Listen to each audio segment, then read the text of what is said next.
Hello future doctors. તો આજના વિડીયોમાં આપણે વાત કરીશું કે ગુજરાતમાં જો તમારે મેડિકલ કોલેજમાં એડમિશન લેવું હોય તો તમારે કાઉન્સેલિંગ માટે કયા કયા જરૂરી ડોક્યુમેન્ટની જરૂર પડશે તેના વિશે આજના વિડીયોમાં વાત કરીશું. તો ચાલો વિડીયો શરૂ કરીએ. તો નીટ એડમિશન પ્રોસેસ માટે તમારે મુખ્ય આ મુજબના ડોક્યુમેન્ટની જરૂર પડશે. તો લિસ્ટ આ મુજબ છે. સૌથી પહેલાં તમારે નીટના મેઇન ડોક્યુમેન્ટ તરીકે તમારું નીટનું એડમિટ કાર્ડ અને નીટનું સ્કોર કાર્ડ, બંને વસ્તુ પ્રોપર અલગ છે.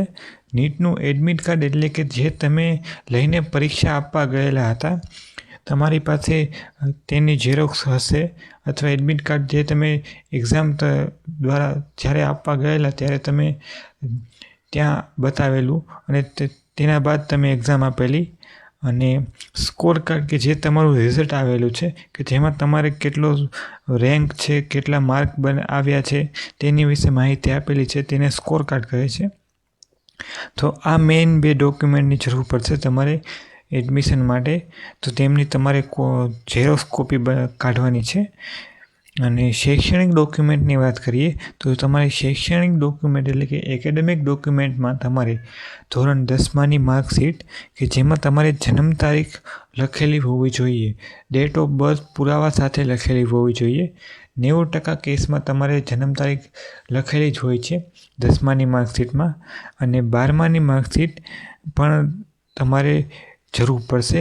10માની માર્કશીટ, 12માની માર્કશીટ અને સ્કૂલ લિવિંગ સર્ટિફિકેટ, તમારી છેલ્લી શાળામાંથી મેળવેલ અસલ એલસી એટલે કે ઓરિજિનલ એલસીની જરૂર પડશે. અને ઓળખ અને ફોટોગ્રાફની વાત કરીએ તો તમારે આઈડેન્ટિટી પ્રૂફ માટે તમારે આધાર કાર્ડની જરૂર પડશે. આધાર કાર્ડની ઓરિજિનલ અને ઝેરોક્સ કોપી કરાવવાની રહેશે.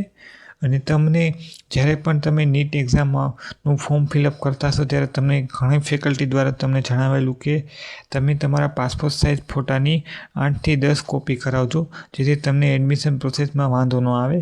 તો તમારે પાસપોર્ટ સાઇઝ ફોટાની જરૂર પડશે. 8થી 10 જેટલા નંગ ફોટોની જરૂર પડશે.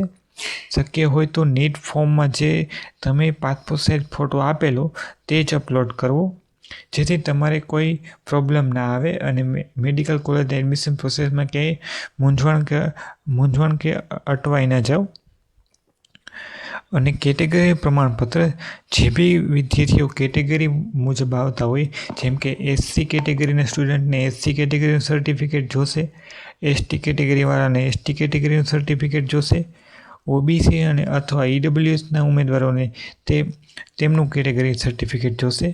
જે બી કેટેગરીને લાગુ પડતું હોય તે મુજબનું સર્ટિફિકેટ જોશે. નોન ક્રિમિનલ સર્ટિફિકેટ કે જે માત્ર ઓબીસી કેટેગરીના સ્ટુડન્ટ માટે જ છે, તેમને નોન ક્રિમિનલ સર્ટિફિકેટ જોશે.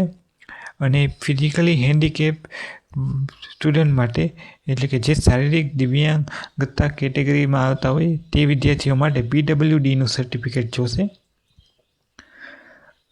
જો ગુજરાત રાજ્યમાં તમારે કાઉન્સેલિંગ કરવું હોય અને ગુજરાત રાજ્ય કાઉન્સેલિંગ માટે તમારે ડોમિસાઇલ સર્ટિફિકેટ જોશે.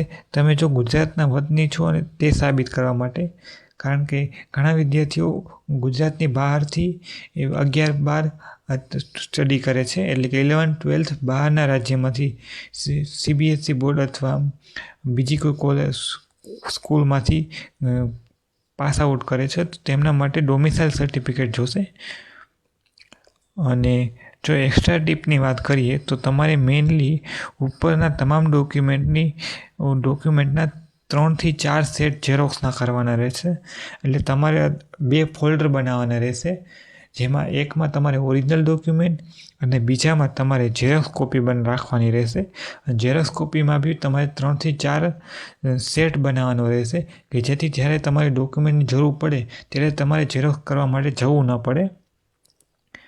ટિપ્સ નંબર 2ની વાત કરીએ તો બધા જ ઓરિજિનલ ડોક્યુમેન્ટને એક મજબૂત અને સેપરેટ ફોલ્ડરમાં રાખવાનો રહેશે. મેં તમને જણાવેલું એમ તમારે 2 સેટ બનાવવાના રહેશે.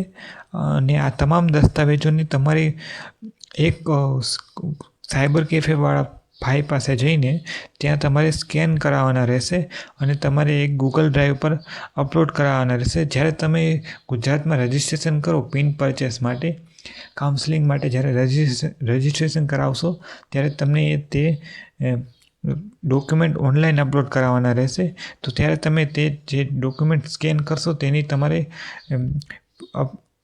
જે બી ડોક્યુમેન્ટ છે તેને પોતાના ફોનમાં સાચવી રાખવા કે જેથી તમારે ભવિષ્યમાં કદી કશો વાંધો ન આવે. તો આ મુજબના ડોક્યુમેન્ટ તમારે નીટ મેડિકલ કોલેજના ગુજરાતમાં એડમિશન માટે જરૂર પડશે. તો તમને આ વિડીયો કેવો લાગ્યો જરૂરથી જણાવજો. તો આવા જ વિડીયો જોવા માટે અમારી ચેનલને સબસ્ક્રાઈબ કરવાનું ભૂલશો નહીં. Thank you.